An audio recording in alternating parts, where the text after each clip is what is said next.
കർത്താവിൻ്റെ നാമത്തിൽ വന്ദനം ചെയ്യുന്നു. നമുക്ക് 12-ാമത്തെ സങ്കീർത്തനത്തിൻ്റെ 6-ാമത്തെ വാക്യം ഇന്നൊന്ന് വായിക്കാം. യഹോവയുടെ വചനങ്ങൾ നിർമ്മല വചനങ്ങൾ ആകുന്നു, നിലത്ത് ഉലയിൽ ഉരുക്കി 7 പ്രാവശ്യം ശുദ്ധി ചെയ്ത വെള്ളി പോലെ തന്നെ. ഇവിടെ വചനത്തിൻ്റെ പ്യൂരിറ്റിയെക്കുറിച്ചും പെർഫെക്ഷനെക്കുറിച്ചുമാണ് പറയാൻ ആഗ്രഹിക്കുന്നത്. അതുകൊണ്ട് തന്നെ ഇംഗ്ലീഷിൽ ഒരു അല്പം കൂടെ കൃത്യത കിട്ടാൻ വേണ്ടി ഒന്ന് നോക്കാം. The words of the Lord are perfect. They are like silver made pure in a clay furnace. Furnace ഇല്ലേ, ഇരുമ്പിനും വെള്ളിക്കും സ്വർണത്തിനുമെല്ലാം അതിനെ ഉരുക്കുന്ന, ഷെയ്പ്പ് ചെയ്യാൻ ഉപയോഗിക്കുന്ന ഉപകരണങ്ങളടങ്ങിയ ഫർണസ് ഉണ്ട്. അത് അതിഭയങ്കര ചൂടുള്ള ഒരു സിസ്റ്റമാണ്.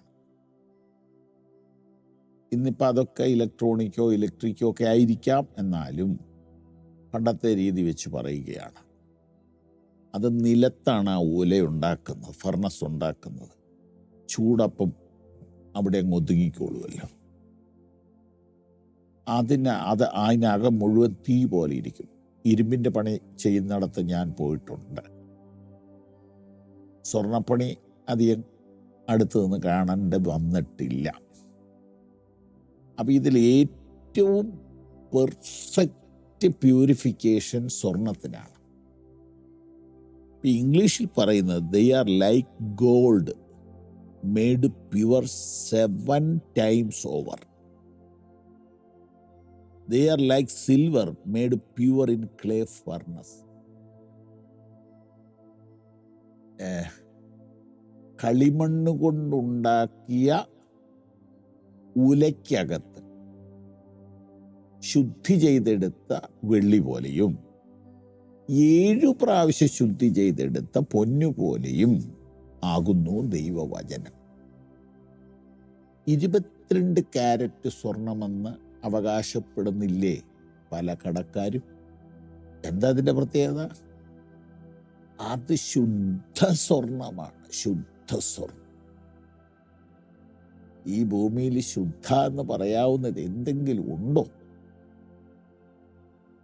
ഭക്ഷണത്തിൽ പോലും മായങ്ങൾ ചേരുന്നതായിട്ട് വാർത്തകളും റിസർച്ചുകളും ഒക്കെ പറയും. അപ്പം ഇതിൻ്റെ ഇടയിലൂടെ ദൈവത്തിൻ്റെ വചനം പറയുകയാണ്, ഈ മായച്ചന്തയിൽ ദൈവത്തിൻ്റെ വചനം അക്കൂട്ടത്തിൽ ഒന്നായിട്ട് കാണരുത്. പലരും ഇങ്ങനെ പ്രസംഗിക്കുന്നു, പലതും ഇവിടെ വിൽക്കുന്നു, എല്ലാം കേൾക്കാൻ മനുഷ്യർ ചെവിയും തുറന്നിരിക്കുന്നു. ഈ പ്രസംഗം കേൾക്കുന്ന ഒരേ ഒരു ജീവി മനുഷ്യനല്ലേ ഉള്ളൂ, അല്ലേ? കോഴികളെല്ലാം കൂട്ടിയിട്ട് പ്രസംഗമില്ല, മൃഗങ്ങൾക്ക് വേണ്ടി പ്രസംഗമില്ല. മനുഷ്യൻ ഭയങ്കര ബുദ്ധിജീവി ആയതുകൊണ്ടല്ലേ അതൊക്കെ നടക്കുന്നത്. അപ്പോൾ ഇവനോട് പറയുകയാണ്, ഇത് വ്യത്യസ്തമാണ്, ഇത് പെർഫെക്റ്റാണ്, ഇത് പ്യുവറാണ്. ഞാൻ എൻ്റെ കഴിവുകൊണ്ട് ഇത് പറഞ്ഞ് ഫലിപ്പിക്കാൻ പറ്റുള്ളൂ. ഞാനിപ്പോൾ ഒരു 40 days പ്രയറിലാണ്, ഫാസ്റ്റിംഗ് അല്ല, പ്രയറിൽ. കുറഞ്ഞ പക്ഷം രാവിലെ വൈകിട്ടും എങ്കിലും ഒരുമിച്ച് കൂടും, കുറച്ച് പേര് ഇത് പ്രാർത്ഥിക്കും, ദേശത്തിന് വേണ്ടി, ദേശത്തിൻ്റെ സൗഖ്യത്തിന് വേണ്ടി. അപ്പോൾ കൂടുതൽ കാര്യങ്ങൾ ഇങ്ങനെ ഉള്ളിലോട്ട് വരികയാണ്. ഇത്രയും പെർഫെക്റ്റായൊരു സാധനം ഈ ആയുസ്സിൽ പഠിക്കാനും പ്രസംഗിക്കാനും വിശ്വസിക്കാനും വായിക്കാനും ഭാഗ്യം കിട്ടിയതിനായിട്ട് സ്തോത്രം.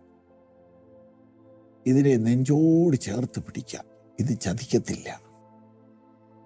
ഇതിനകത്ത് എഴുതിയിരിക്കുന്നത് സത്യം. 100% സത്യം. ഇതിനകത്ത് എഴുതിയിരിക്കുന്നത് സത്യം, സത്യം, സത്യം. 1% പോലും മായം ചേർന്നിട്ട് പെർഫെക്റ്റ് ആൻഡ് പ്യുവർ. അപ്പൊ അതിന് 2 എക്സാമ്പിൾ കൊണ്ടിരുക. മണ്ണിലെ ഉലയിൽ ഉരുക്കി പഴുപ്പിച്ച് കീടം നീക്കിയെടുത്ത വെള്ളി പോലെയും അതിനേക്കാൾ വോൾട്ടേജ് കൂടുതലുള്ള ഒലയ്ക്കകത്ത് 7 പ്രാവശ്യം 7 ടൈംസ് റിപ്പീറ്റ് ചെയ്ത് ശുദ്ധീകരിച്ചെടുത്ത സ്വർണം പോലെയുമാണ്. ഇതിൽ നിന്നൊന്നും നീക്കിക്കളയാനില്ല. എൻ്റെ കർത്താവേ, ഇതതിൻ്റെതായ നിലയിലൊന്ന് വിശ്വസിക്കാനും ഗ്രഹിക്കാനും കൃപ തരണേ, യേശുവിൻ്റെ നാമത്തിൽ. ആമേൻ.